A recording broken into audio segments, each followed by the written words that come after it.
Et bienvenue à la chaîne Xam PC. Aujourd'hui, on va vous présenter la correction de l'exercice numéro 2 sur les amines.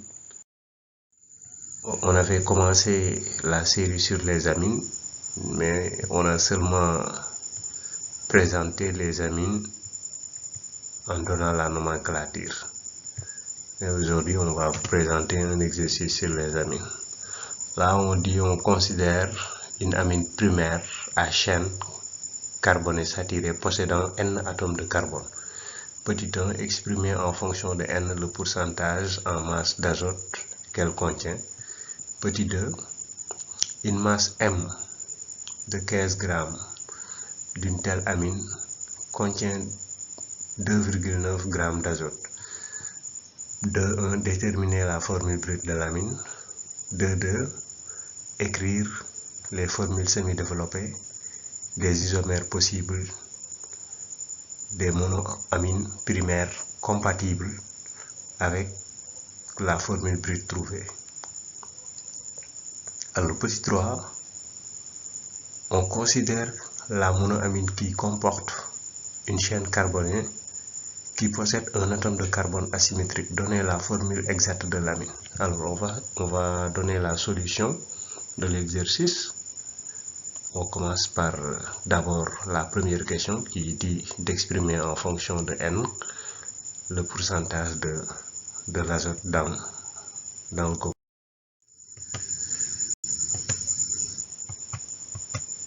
Voilà, voici. On commence par la question numéro 1. Exprimer en fonction de N le pourcentage en masse d'azote dans le composé. Alors, pourcentage de N égale à masse molaire de N sur masse molaire du composé fois sol. Alors, cela veut dire que masse de N, masse molaire de N, c'est 14 pour l'azote, c'est 14, et la masse du composé, c'est 14N plus 17, parce que le composé est sous la forme Cn H2N plus 3 grand N. Alors, on donne maintenant la valeur trouvée. Ici, on a un pourcentage de N égal à 1400 sur 14N plus 17. Et on le laisse comme ça. On l'exprime en fonction de petit n. Petit n, c'est le nombre d'atomes de carbone. Voilà. Arrivé à la question numéro 2.2, on demande de déterminer la formule brute. Alors, pour déterminer la formule brute, on va aller chercher d'abord le pourcentage massique. Le pourcentage massique de l'azote en mettant masse azote sur masse du composé fois 100. Alors, lorsqu'on fait, là, la masse d'azote dans le composé c'était 2,9 et la masse du composé c'était 15. Donc, en calculant, on trouve 19,33% comme étant le pourcentage massique de l'azote. Voilà, l'objectif c'est de tirer le N ici. Alors, si on tire le N, on le remplace dans la formule brute générale des amines aliphatiques. Ici, on tire notre N. Le N là, on essaie de tirer ça. Et lorsqu'on le tire, on trouve N égale à 4. Voilà, donc la formule brute devient C4H11N. C'est la formule brute de l'amine parce que l'amine est une amine aliphatique qui respecte la formule générale CnH2n plus 3N étant l'atome d'azote grand N. Voilà, maintenant on demande d'écrire les formules semi-développées des isomères des monoamines primaires compatibles. Seulement les amines primaires. On va se limiter seulement sur les amines primaires qui respectent C4H11N. Alors nous avons une première ici. Alors ça, son nom c'est butane 1 amine. Donc ou bien on peut écrire aussi butanamine. Hein.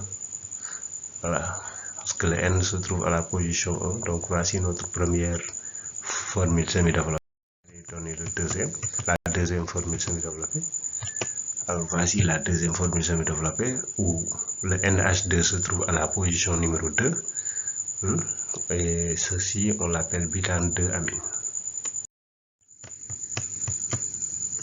Voilà, nous avons aussi ici une autre formule qui est la formule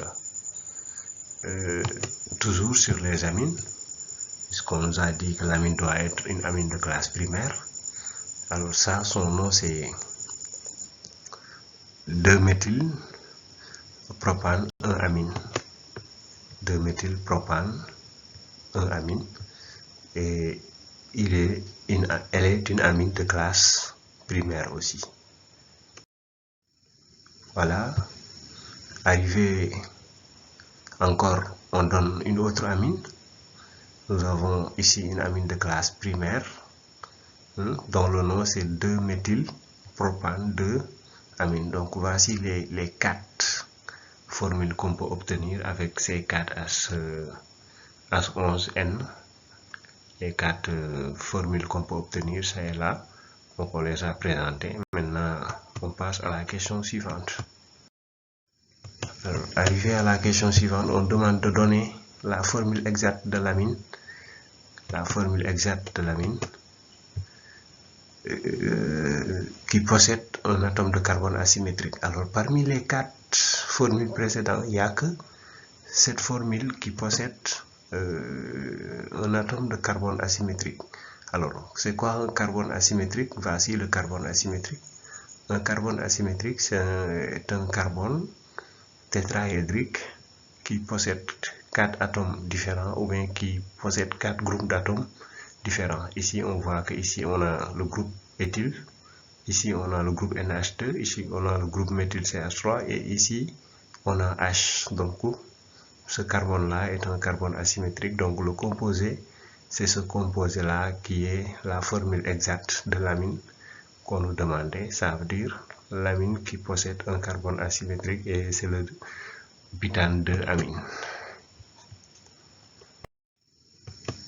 Voilà, c'était ça pour aujourd'hui. On va revenir après pour l'exercice 3 sur les amines. On vous demande d'abonner et de partager et d'aimer les vidéos pour encourager notre travail. À la prochaine.